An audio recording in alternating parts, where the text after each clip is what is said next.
अस्सलाम वालेकुम नाज़रीन, प्रोग्राम कराची टुडे और मैं हूं आपका मेज़बान बिलाल खान। सबसे पहले आज नज़र डालते हैं टॉप स्टोरीज पर, जो स्टोरीज आज इस प्रोग्राम का हिस्सा बनेगी। पुलिस देखती रह गई और एहलकार को कत्ल करने वाला शख्स बासानी बैरून मुल्क फरार हो गया और भागने में कामयाब हो गया। और इस ज़मीन में 2 लोगों को भी हिरासत में लिया गया है। मुलजिम के करीबी रिश्तेदार और साथी बताए जाते हैं। जबकि दूसरी जानिब जो स्टोरी आज डिस्कस की जाएगी, कस्टम की एक बड़ी कार्रवाई है। जिन्ना इंटरनेशनल एयरपोर्ट पे कलेक्ट्रेट ऑफ कस्टम्स ने बड़ी कार्रवाई की है और भारी तादाद के अंदर मोबाइल फोन्स, टैबलेट्स और स्मार्ट वॉचेस को भी कब्जे में लिया गया है। 2 लोगों को हिरासत में लिया गया है। मुतमईन करने में पुलिस को इन्वेस्टिगेशन के दौरान कस्टम्स को मुतमईन करने में नाकाम नजर आए और मैं जो एक्ट है उसके तहत, कस्टम्स के एक्ट के तहत इनके ऊपर मुकदमा भी दर्ज किया गया है। जबकि सुप्रीम कोर्ट का जो फैसला है उस पर अमल दरामद किया गया और यह भी बड़ी खबर है कि शाहजेब कत्ल केस का मुजरिम शाहरुख जतोई रिहा कर दिया गया है। और इस शख्स को 2012 में कराची के पोश इलाके में फायरिंग करके तालिब इल्म शाहजेब को कत्ल करने पर जो है वो सजा हुई थी। फिर ये मामला बड़ा अरसे चला और फिर जुवेनाइल के जुमरे में ये शख्स आता था, तो फिर इसके ऊपर बड़ी चीज़ों में चेंजेस आती रही, लेकिन आज बहरहाल इसको रिहा कर दिया गया कराची सेंट्रल जेल से। दूसरी जानिब हम बात करेंगे, शहर भर में इंसदाद तजावुजात मुहिम जारी सारी है और बड़ी ताबड़तोड़ कार्रवाइयाँ की जा रही हैं। फुटपाथ से भी जो इंक्रोचमेंट के जुमरे में सामान आता है उसको भी हटाया गया और फिर पक्के जो फुटपाथ के ऊपर केबिन्स लगाए हुए थे या फिर जो दीगर चीजें बनाई थी उनका भी सफाया किया गया। इस वक्त हम देख रहे हैं कि डायरेक्टर लैंड इंक्रोचमेंट काफी एक्टिव नजर आ रहे हैं पिछले 3-4 दिनों से।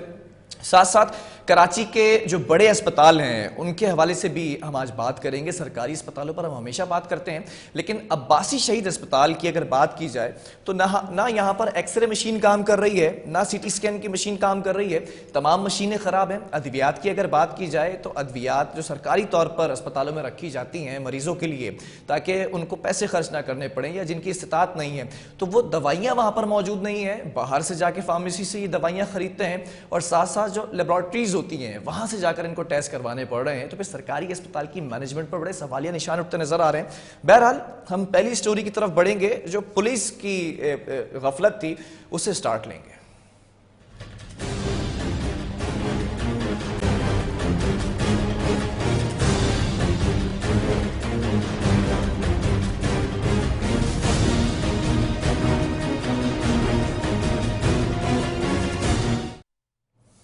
जी नाज़रीन, पुलिस के हवाले से हमने कल भी बात की थी कि पुलिस एहलकार को जो जांबा किया गया, शहीद किया गया, जो मुलजिम था खुर्रम निसार, उसके बारे में अपडेट सामने आई थी कि वो बैरून मुल्क रवाना हो चुका है और स्वीडन के अंदर जा पहुंचा है। जबकि बड़े सवालिया निशान उठते नजर आए थे उस वक्त के कैसे ये शख्स रवाना हो गया, इमिग्रेशन पर क्या बोला नहीं गया था, क्या FIA को पहले से बताया नहीं गया था, क्या एयरपोर्ट्स को आगाह नहीं किया गया था। पता ये चलता है कि एयरपोर्ट्स को जब आगाह किया गया, शख्स उससे पहले ही इमिग्रेशन क्रॉस कर चुका था।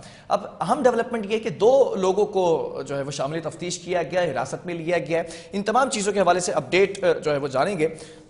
Tahir Abbasi senior crime reporter on call हमारे साथ मौजूद है। ताहिर, जानना चाहूंगा, कल हमने डिस्कस किया था कि किस तरह इस शख्स ने फायर किया और वो जो शाहीन फोर्स का पुलिस एहलकार है वो शहीद हुआ।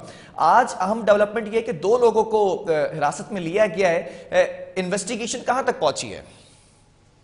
शुक्रिया बिलाल साहब। जो कुछ क्लिफ्टन के जिला जनूबी में हुआ था 2 रोज कबल, उसकी तहकीकात के लिए जो पुलिस जो है वो बंद गली में दाखिल हो गई है। सामने दीवार है जिस पर सर मारा जा सकता है, पीछे का कोई रास्ता नहीं है। मुलजिम बासानी निजी एयरलाइन के जरिए स्वीडन पहुंच चुका है। पुलिस ने अब गिरफ्तारियों का खाता पुर करना है, जिसके लिए बरादर निस्बती है आमिर और इसका एक मुलाजिम है औरंगजेब। इन दोनों को बाकायदा तौर पर पुलिस ने गिरफ्तार किया गया और शामिल तफ्तीश किया गया। सहूलतकारी का इन पर इल्जाम है। आमिर का भी बयान पुलिस ने कलमबंद कर लिया गया है। औरंगजेब पर इल्जाम है कि उसने गाड़ी की चाबी पर छुपाई और उसकी नंबर प्लेट जो है वो गायब करने की कोशिश की थी। आमिर पर इल्जाम है कि वो एयरपोर्ट पर भी इससे मिलता रहा है और इसकी टिकट कराने समेत इसको दाखिली रास्ते में तमाम सहूलियात फराहम करने में जो है वो इसने किरदार अदा किया है। आमिर ने जो बयान दिया है कि उसकी अहलिया जो कातिल है, इसकी बहन है, एयरपोर्ट पर दुबई तक साथ गई है। जो खातून का जिक्र हो रहा था वो आज तस्दीक हो गई है कि वो जो खुर्रम निसार नामी कातिल है ये उसकी बहन थी और जो मुलजिम गिरफ्तार है आमिर, ये उसकी अहलिया है। पुलिस ने जब सिटी डिस्ट्रिक्ट में तफ्तीश मुंतकिल की, जिसके लिए कमेटी बनाई गई थी SSPC इन्वेस्टिगेशन अली मर्दान खोसो इसको लीड कर रहे हैं। पुलिस अब तक कोई वादे तहकीकात इस पे नहीं कर सकी है। ताहम ये फैसला जरूर किया गया है कि होम मिनिस्ट्री के जरिए जो है वो वजारत खजाना खारजा और दीगर इदारों से ताल्लुकात बनाने के बाद बाकायदा तौर पर जो है वो इसे पाकिस्तान लाने के लिए इक़दाम करने होंगे। इसके लिए बहुत जरूरी है कि जो कुछ कानूनी नुकात बताते हैं वो ये बताते हैं कि जब तक कि इस केस का चालान नहीं होगा जमा कोर्ट में और कोर्ट की दस्तावेजात पर मुबनी एक फाइल तैयार नहीं होगी, तब तक कुछ भी नहीं हो सकता है। जिसके लिए जरूरी है कि मुलजिम का रेड वारंट हुकूमत पाकिस्तान में जारी करना हो, केस की पूरी हिस्ट्री तैयार करनी होगी, साथ साथ चार्जशीट लगानी होगी। कोर्ट का रेड वारंट इसके लिए बहुत जरूरी होगा, लाइफ टाइम वारंट मुलजिम का जरूरी होगा, साथ साथ ट्रैवल हिस्ट्री और गवाह बयान जो होंगे ये बहुत जरूरी होंगे, क्योंकि पुलिस का जो सिस्टम है वो आज भी जो है वो कलम के जरिए चलता है, जिसके लिए तमाम तर जो दस्तावेजात की तैयारी है इस पे तकरीबन 60 अय्याम लग सकते हैं। 2 महीने तक तो कराची पुलिस भूल जाए कि इस मुलजिम को पाकिस्तान किसी तरह लाया सकता है और अब्दुल रहमान के खाते को सजा के लिए अदालतों में पेश किया जा सकता है। ठीक है। अच्छा ताहिर, ये भी बताइएगा, जब 2 पुलिस एहलकार थे मोटरसाइकिल के ऊपर जो गाड़ी का ताकुब कर रहे थे, फिर एक पुलिस एहलकार को हमने देखा कि वो तल्ख कलामी होती नजर आई जो मुलजिम है उसके साथ, दूसरा पुलिस एहलकार वीडियो बनाता नजर आया, जो वीडियो भी वायरल हुई। ये दूसरा पुलिस एहलकार इसने बयान भी रिकॉर्ड कराया, ये भी कहा जा रहा है, जरा ये कह रहे हैं कि बयान के अंदर बार बार तजाद आ रहा है, वो क्या इशू है ये?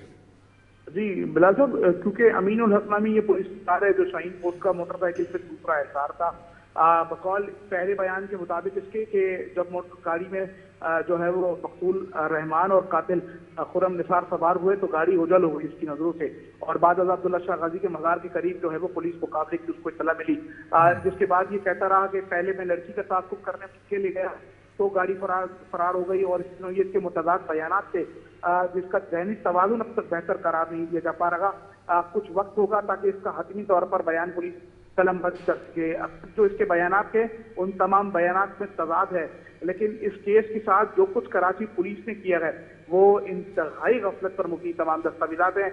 बगल में बच्चा था और शहर भर में पुलिस डिंडोरा पिट रही थी। सुबह 4:11 पर जब इमिग्रेशन मुकम्मल हो चुकी थी, कराची पुलिस का एक थाना है एयरपोर्ट जिसपे तैनात SHO मूसा कलीम है, 4:30 पर ये एयरपोर्ट पर मौजूद थे और ये FIA के मुकम्मल अमले को इस मुलजिम से मुताल्लिक आगाह कर चुके थे, मगर पुलिस यहाँ गफलत कर गई। मुलजिम एयरपोर्ट में मौजूद था और पुलिस की और FIA समेत कस्टम की आंखों से ओझल होता हुआ ये सुबह 7:11 से गैर मुल्की प्रवास के जरिए पाकिस्तान से फरार हो गया।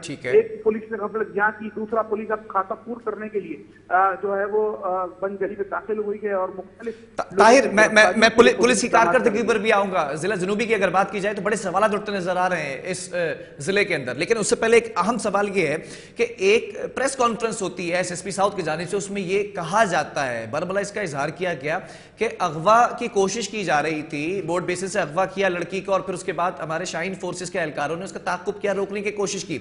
उस लड़की का तस्करा कहीं अब नहीं जो है वो हो रहा है, ना कोई फुटेज CCTV फुटेज सामने आई है, ये क्या मामला है? बिलाल साहब, ये दो पुलिस एहलकार थे जिसमें से एक शहादत के रुतबे पर जा पहुंचा गया। दरअसल ये दरक्षा पुलिस स्टेशन में इन्होंने रिपोर्ट करना था, खयाबान तंजीम पर इन्हें तैनात किया गया था और इससे पहले जो है वो ये खयाबान बादबान पर भी नौकरी कर चुके हैं। खयाबान बादबान इन्हें दोबारा रिपोर्ट करने की हिदायत की गई थी, लेकिन ये खयाबान तंजीम पर जो है वो नकल हरकत करते हुए नजर पाए थे और वहीं से इन्होंने इस गाड़ी का ताक़ुब किया और बाद उसे रोकने की कोशिश की है। तो जो कुछ हुआ, लड़की कहाँ गई, लड़की को जमीन खा गई, आसमान निकल गया, मुकदमा जो हमने मजबूरी तौर पर पढ़ा उसमें भी लड़की के सिर्फ फरार होने का जिक्र है। कराची पुलिस आज 48 घंटे इसका वक्त मुकर्रर होने को है, अब तक ना इस लड़की से मुताल्लिक कोई बयान दे पा रही है और ना ही इस लड़की से मुताल्लिक कानूनी खाते में कोई। ताहिर, बड़ा इंपॉर्टेंट क्वेश्चन है ये, जो लड़की का डिस्कशन हो रहा है, अगवा की कोशिश की गई, प्रेस कॉन्फ्रेंस में जिक्र किया गया, लेकिन जब खुर्रम निसार जो मुलजिम है इस पर मुकदमा दर्ज होता है, ये भी बताइएगा कि कौन कौन से सैंक्शंस लगाए गए इस पे? बिलाल साहब, इस मुकदमे में इक़दाम कत्ल समेत कत्ल की दफात है, दहशतगर्दी की दफात है, अगरचे वो लड़की को अगवा कर रहा था तो खुर्रम निसार के खिलाफ किसी किस्म का कोई अगवा का मुकदमा जिला जुनूबी में दर्ज नहीं होता। ये बड़ा सवालिया निशान नहीं है कि पाकिस्तान लड़की कहाँ गई? ताहिर, ये बड़ा सवालिया निशान नहीं है? इस पर हायर ऑफिशियल्स का क्या कमेंट है? पाकिस्तान पिनल कोड की जानिब से जो सैंक्शन है 302 वो लगाया गया है और एंटी टेररिज्म एक्ट का 788 जो सैंक्शन है वो लगाया गया है। जब प्रेस कॉन्फ्रेंस में ये बरमला इजहार कर रहे हैं कि अगवा की कोशिश थी, लड़की को अगवा कर लेकर जा रहा था, फिर ताकुब किया गया, फिर ये जो कत्ल तक पहुंचा है मामला, ये बेस बना था अगवा करने पर, तो वो अगवा की सेक्शन क्यों नहीं डाली है इस मुकदमे में? बिलाल साहब, अभी तक ये एक सवालिया निशान है कि लड़की का वजूद इस पूरी कहानी में है भी या नहीं है, और अगर है भी तो ये वाकई क्या अगवा की एक वारदात थी या फिर एक रिलेशन के तहत पुलिस की हिरासमेंट के दौरान लड़की फरार हुई है। ये तक मुलजिम का बयान जब तक कलमबंद नहीं होता या हतमी तौर पर वो लड़की सामने अगर अपना बयान कलमबंद नहीं कराती, ये एक सवालिया निशान रहेगा। लेकिन इब्तदाई तौर पर जो कुछ 48 घंटों में पुलिस ने कागजी कार्रवाई मुकम्मल की है, उसमें सिर्फ इतना नुकाती जुमला है कि लड़की मौके पर मौजूद थी और वो ठीक है, लड़की मौके पर फरार हो गई, लेकिन जो दूसरा एहलकार था जो मोटरसाइकिल पर पीछे बैठा हुआ था, उसका क्या बयान रिकॉर्ड किया गया है कि लड़की को रोकने की कोशिश नहीं की गई या पूछा नहीं गया कि ये शख्स अगवा करके लेके जा रहा था? नहीं बिलाल साहब, इस बारे में हमारी जिला जुनूबी के हुकाम से कई मरतबा बात हुई है, लेकिन इस सवाल का जवाब उनके पास नहीं है कि लड़की कहाँ गई। बिलाखिर अमीनुल हक से मुताल्लिक ये है कि वो हतमी तौर पर अब तक जो बयानात कलमबंद कराता रहा है, उन तमाम के तमाम में ठीक है, कुछ सवालात बहुत ज्यादा हैं, इसलिए मैं चाहता हूं कि इस चीज को कवर किया जाए। स्वीडन के अंदर ये शख्स इस वक्त मौजूद है, क्या हम इसको वापस लाने की तैयारियां कर रहे हैं? इंटरपोल से क्या राब्ते किए जा रहे हैं? क्या FIA को खत लिखा गया है? क्या किया जा रहा है पुलिस की जानिब से? अब बिलाल साहब, चूंकि जिस तरह मैंने पहले बताया कि इसको स्वीडन से लाने के लिए है वो बड़े इकदाम कर रहे होंगे, उससे पहले पुलिस को सबसे पहले इस पूरे हतमी कत्ल के केस का चालान अदालत में जमा कराना होगा। अदालत से इस मुलजिम का रेड वारंट लेना बहुत जरूरी होगा। रेड वारंट के साथ साथ केस की हिस्ट्री बनाना बहुत जरूरी होगी, साथ ही चार्जशीट मुकम्मल करनी होगी, जो कि इंतहाई खुद तरीका का हमारे यहाँ एक बार लगा है। तफ्तीशी हुक्काम जो है वो इस मैयत के वाकयात में 6-6 महीने और 8-8 महीने लगाते गए। साथ साथ कोर्ट का जो रेड वारंट होगा उसके साथ लाइफ टाइम वारंट भी हमें दरकार होगा। ट्रैवल हिस्ट्री इसकी बहुत इंपॉर्टेंट होगी, और साथ ही जो गवाहान हैं उनके बयानात होंगे। गवाहान के बयानात में से जो अमीनुल हक ने पुलिस एहलकार है उसके बयानात में इब्तदाई तौर पर ही तदाद आ रहा है, लड़की का कोई पता नहीं है। पुलिस इसमें बहुत तशवीश का शिकार है कि आया इस केस को किस जानिब इसकी सेंस को मुकर्रर कर पाए। पुलिस ने जो कुछ अब तक किया उसमें फाउल मिला है। अब से कुछ देर पहले जो वफाकी तहकीकाती इदारे की प्रेस रिलीज जारी हुई है उसमें FIA की जानिब से बताया गया कि जिला जुनूबी पुलिस जो है वो मन गलत बातें कर रही है। तो 11 बजे दोपहर कल दोपहर 11 बजे मंगल की दोपहर 11 बजे FIA हुक्काम को ये बताया गया कि फलाना नाम का खुर्रम निसार नाम का एक शख्स है जिसकी पुलिस को तलाश है और वो खर्चा है कि मुल्क से फरार होने की कोशिश कर सकता है, लेकिन वो तो 11 बजे बैरून मुल्क की वहां से जा चुका था। ठीक है Tahir, let's move forward towards custom red. Custom की जो कार्रवाई हुई है जिन्ना इंटरनेशनल एयरपोर्ट पर, ये भी एक बड़ी कार्रवाई है और बेहतरीन कार्रवाई है। इसमें जो भारी मालियत के मोबाइल फोन्स, इलेक्ट्रॉनिक अशिया जो बरामद हुई हैं, 2 कितियों को हिरासत में लिया गया, मुकदमा भी दर्ज किया गया है, इसकी भी डिटेल बताइएगा। बिलाल साहब, ये मुईद और काशिफ भट्ट नामी 2 स्मगलर हैं। बेसिकली ये खेपी हैं जो कराची में आईफोन की खेप दुबई से कराची लाते हैं। स्मगल शुदा मोबाइल फोन कस्टम ड्यूटी अदा करने की बजाय ये खुफिया तौर पर कस्टम हुक्काम और FIA का जो एयरपोर्ट पर तैनात अमला उसकी मिली भगत से ये खेप के जरिए कराची लाते गए। कस्टम ने कार्रवाई करते हुए 2 खेपियों को पकड़ा है। तकरीबन करोड़ रुपए मालियत की मुख्तलिफ अशिया है, जिनमें कई मोबाइल फोन हैं, दीगर वॉचेज हैं और दीगर उसमें डिवाइसेज हैं। पुलिस ने जो कुछ कस्टम ने इनके खिलाफ मुकदमा दर्ज किया गया है, मजबूरी तौर पर इनके खिलाफ 52 लाख रुपए मालियत कस्टम ड्यूटी बनती है। इससे पहले ऐसा नहीं हुआ करता था। ये मिली भगत के साथ तमाम के तमाम गठजोड़ बनाने के बाद खेपियों को एयरपोर्ट से निकालते थे और बिलाखिर अगर वो पकड़े भी जाएं तो उनके खिलाफ सिर्फ और सिर्फ उनको चालान भी दिया जाता था, वो जमा कराने के बाद रिहा हो जाते थे। लेकिन एक अफराद इदारे ने इस पूरी कहानी के अंदर एंट्री डाली है और जब से ये एंट्री हुई है बाकायदा तौर पर जो स्मगलर पकड़े जा रहे हैं उनके खिलाफ मुकदमात भी दर्ज हो रहे हैं और उनको गिरफ्तार भी किया जा रहा है। इस सूरत हाल के बाद मोबाइल मार्केट खासतौर पर कराची की सदर मोबाइल मार्केट और पूरे शहर में मोबाइल फोन की शॉर्टेज के जो है वो खर्चात बढ़ते जा रहे हैं। जो स्मगलर दुबई में है वो वहीं स्टे कर रहे हैं और कराची वाले अब दुबई नहीं जा रहे। ठीक है, लेकिन इस पर भी बड़े सवालिया निशान उठते नजर आए कि ये कहा जा रहा है कि ये जो खेपीए जिस तरह से तसलसल के साथ स्मगलिंग करते नजर आते हैं, इलेक्ट्रॉनिक गैजेट्स हैं, इनकी स्मगलिंग होती है, बड़ी सख्त सिक्योरिटी है और जो एग्जामिनेशन रूम है वहाँ से बड़ी मुश्किलात के जरिए जो है वो गुजारा जाता है, तमाम चीज़ें एग्जामिन होती हैं, लेकिन ये बासानी कैसे चले जाते थे, ये भी एक सवालिया निशान उठा और कुछ अफसरान को भी ओहदे से हटाया गया। Is that true? फिलहाल साहब ये सब कुछ आपके और मेरे लिए होता है, एक वीआईपी काउंटर होता है जहाँ से आप वीआईपी प्रोटोकॉल लिखते हैं और इस पे आपको ज्यादा कीमत नहीं 1000 से 1500 रुपए की अदायगी आपने करनी होती है और आप एयरपोर्ट पर शाहाना अंदाज में तमाम जो है वो मरहला पार करने के बाद जो है वो बाहर आ जाते हैं। जो कुछ अशिया बरामद हुई हैं जिनमें मोबाइल टैबलेट्स हैं, स्मार्ट वॉचेस हैं और दीगर अशिया हैं, करोड़ों रुपए मालियत के मोबाइल फोन हैं, ये तमाम के तमाम मनसूबाबंदी के साथ आते हैं। चंद रोज कबल जब साझेदारों ने एंट्री डाली थी तो जमाल जिया नामी अफसर थे, उन्हें ओहदे से हटाया गया था। साथ साथ बताया गया है शिफ्ट इंचार्ज मखसूस ये इस पूरे नेटवर्क को चलाते गए और ड्यूटी पर मौजूद जो अफसरान हैं उनको इंस्ट्रक्शन होती है कि आया फलाने नंबर का पैसेंजर आ रहा है, इसको बाहिफाजत प्रोटोकॉल के साथ बाहर जाना है। ये कराची के खेपी हैं जो गुज़श्ता अरसा दराज से बैरून मुल्क से मोबाइल फोन और इस नौयत की जो दीगर डिवाइसेज है वो कराची स्मगल करते हैं और कस्टम को करोड़ों रुपए का रोजाना की बुनियाद पर जो है वो ये नुकसान पहुंचाते रहे। ठीक है, बहुत शुक्रिया ताहिर अब्बासी इस हवाले से हमें अपडेट करने के लिए। आपने देखा कि पुलिस की जो गफलत थी वो अब सामने आ रही है। अब देखना यह है कि किस तरह से खुर्रम निसार जो मुलजिम है उसको वापस बुलाया जाता है, लेकिन जो अहलकार है उसके तजाद के अंदर, उसके बयानात में तजाद नजर आ रहा है। ये एक सवालिया निशान है कि लड़की को अगवा किया गया तो लड़की के अगवा की सैंक्शन क्यों नहीं डाली गई मुकदमे में। दूसरी जानिब कस्टम जिस तरह से बेहतरीन कार्रवाइयां कर रहा है तो ये जो खेपी है स्मगलिंग करते हैं अपने लगेजेस के अंदर जो गैजेट्स रखते हैं, ये सिलसिला मुसलसल कमी इसमें होती जा रही है और जो इस नेटवर्क का हिस्सा थे ऑफिशियल्स उनको भी ओहदे से हटा दिया गया। ये भी बड़ा जो है वो एक कारनामा है कस्टम का। बहरहाल इस पर जो है वो आगे बढ़ते हैं और शाहरुख जतोई के हवाले से भी मैं जरा सा डिस्कस कर लूँ। यहाँ पर जो डिस्ट्रिक्ट जेल मलीर है उसने सुप्रीम कोर्ट के फैसले पर अमल दरामद किया और अमल दरामद करने के बाद शाहरुख जतोई को रिहा कर दिया।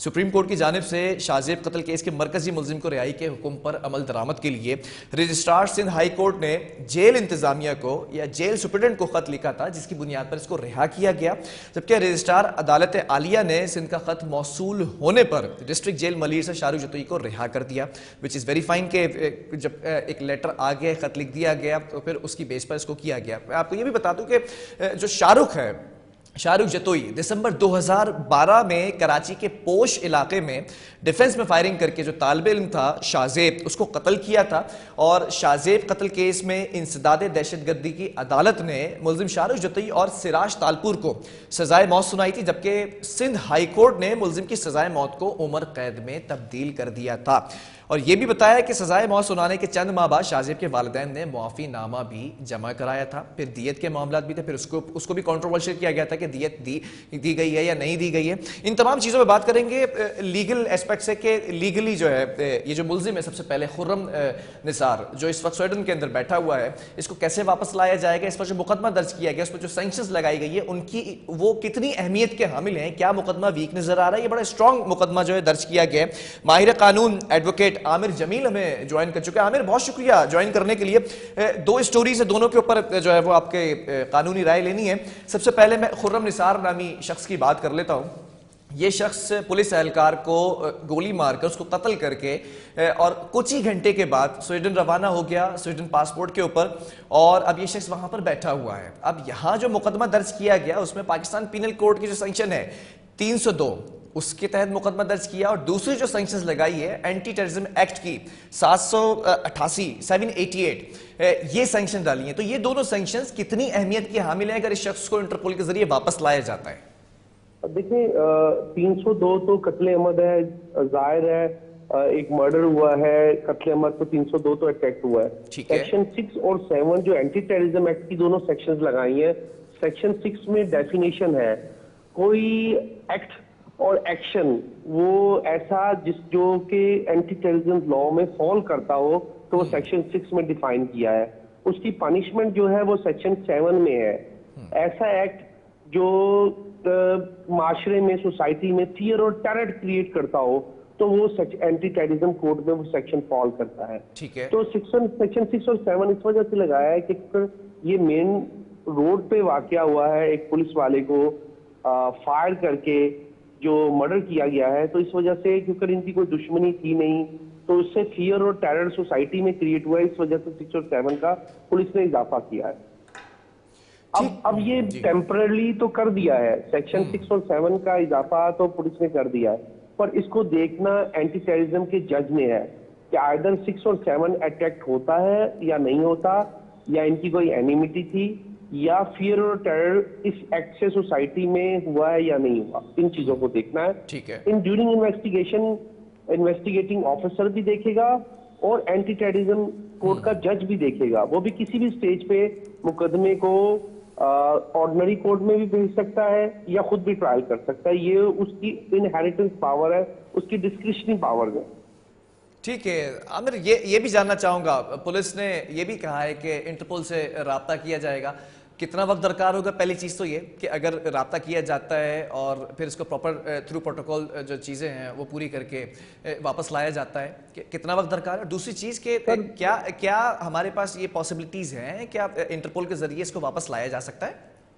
सर हमारा जैसा कि हमारा कोई ट्रीटी उनके साथ साइन ही नहीं है। अच्छा। कि हम जो है वो प्रिजनर्स की या मर्डरर्स की या टेररिस्ट की आपस में जो है वो हम उनका तबादला कर सकते हैं, ऐसा हमारा उनके साथ कोई ट्रीटी है ही नहीं। यूके के साथ ही 80s में वो ट्रीटी साइन हुई थी, हमारा स्वीडन के साथ तो ऐसा कुछ है नहीं। पर चूंकि ये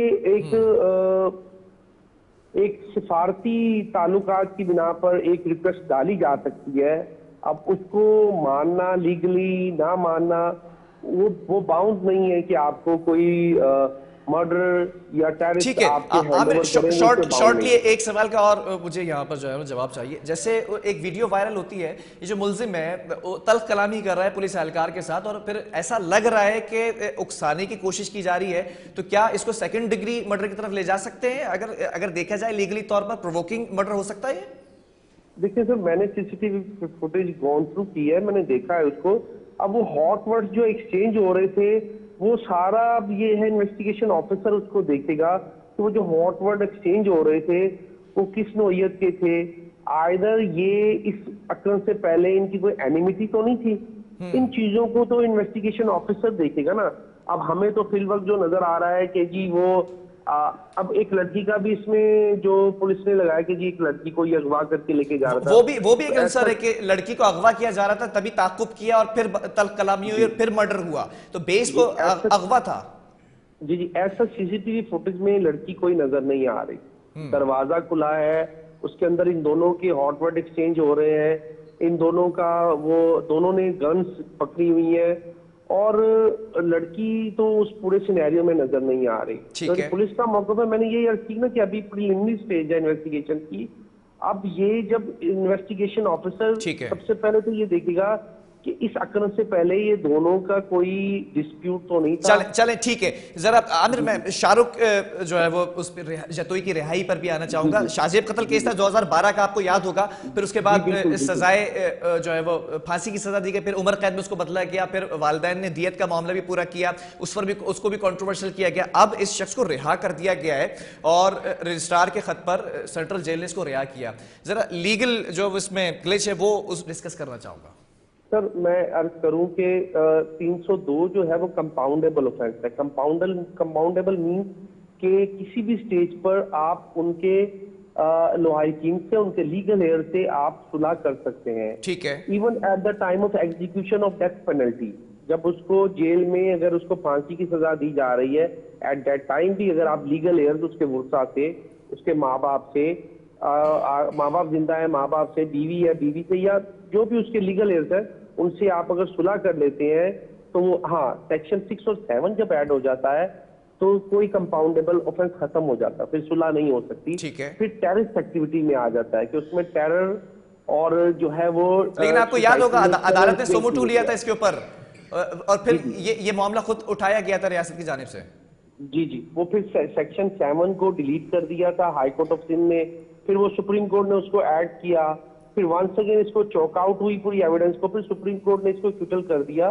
क्योंकि हमारे मोहम्मदन लॉ में जब उसके वर्षा ही उसको अपना खून बहा माफ कर देते हैं या कंपाउंड कर लेते हैं, तो कोर्ट को उस पर कोई वो एतराज नहीं होता। तो वो जो शाहजेब वाला मैटर था उसमें वर्षा सुलह कर चुके थे, उन्होंने खुद अपने हलफनामे भी दिए थे। ठीक है। तो चूंकि हमारा जो कुरान और सुन्नत के मुताबिक जो एक कंपाउंडेबल एक सुलह हो चुकी थी, तो कोर्ट्स उस पर फिर फर्दर, क्योंकि 6 और 7 तो डिलीट हो चुका था, ठीक है, तो फिर कोर्ट ने उसको जो है कंपाउंड कर दिया, छोड़ दिया। चले ठीक है, बहुत शुक्रिया। एडवोकेट आमिर जमील माहिर कानून हमारे साथ मौजूद थे और लीगल एक्सपर्ट में बात की जा रही थी कि जो खुर्रम निसार है, अगर ये शख्स वापस आता है तो किस तरह से इस मामले को टेकअप किया जाएगा। फिर शाहरुख जतोई के मामले को भी देखा गया।